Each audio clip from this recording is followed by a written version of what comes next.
சர்க்கார் படம் பார்த்து நம்ம விஜய் படம் சர்க்கார் இருந்துச்சுல, அதில் ஒரு கரெக்ட் பொலிட்டீஷியன் அந்த கரெக்ட் வேர்ட்ஸா ட்ரூ வேர்ட்ஸா பேசினாரு. அந்த மாதிரி அவர் ஆட்சிக்கு வந்துட்டாருன்னா அந்த மாதிரி நடக்குமா?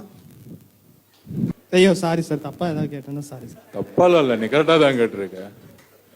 நடக்கிறோங்கிறதுக்காக தானே இன்னைக்கு வந்து ஒரு 200-300 crores வந்து ஒரு படத்துக்கு சேலரி எல்லாருமே ஆட்சிக்கு வந்த பிறகு ஏதோ ஒன்று நீங்க பார்த்துட்டு இருப்பீங்க. இப்பெல்லாம் என்ன பண்ணிட்டு இருப்பாங்கன்னு நான் பேர் சொல்ல விரும்பல.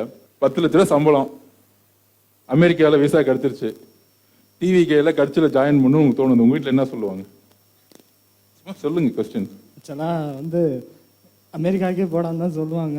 எல்லாரும் அப்படித்தானே சொல்லுவாங்க, ஊரே அப்படித்தானே சொல்லுவோம்.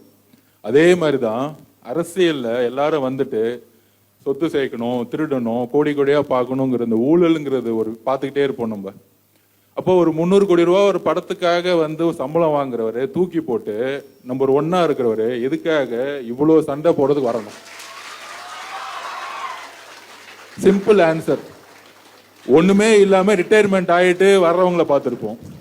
எல்லாத்தையும் விட்டுட்டு ஒரு பொசிஷன்ல நம்பர் 1 இருக்கிறவங்க எல்லாம் தூக்கி போட்டு இந்த இங்க இருக்கிறவங்களோட சண்டை போட்டுக்கிட்டு டெய்லி திட்டு வாங்கிட்டு அப்படி ஒருத்தர் எதுக்காக வரணும்?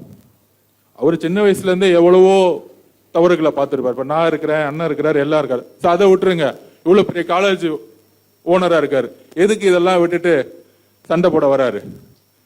நான் அரசியலுக்கு வரேன், ஃபைட் பண்றேன். சரி, எம்எல்ஏ ஆகிறோம், எம்பி ஆகிறோம். எம்எல்ஏ ஆகணும் என்ன சம்பளம்? 2 லட்ச ரூபா சம்பளம். நீ கூகுளில் போனீங்கன்னா 10 லட்சம் சம்பளம் கொடுப்பாங்க. எம்எல்ஏனா 2 லட்சம் சம்பளம், எம்பி ஆனா 3 லட்சம் சம்பளம். எதுக்காக?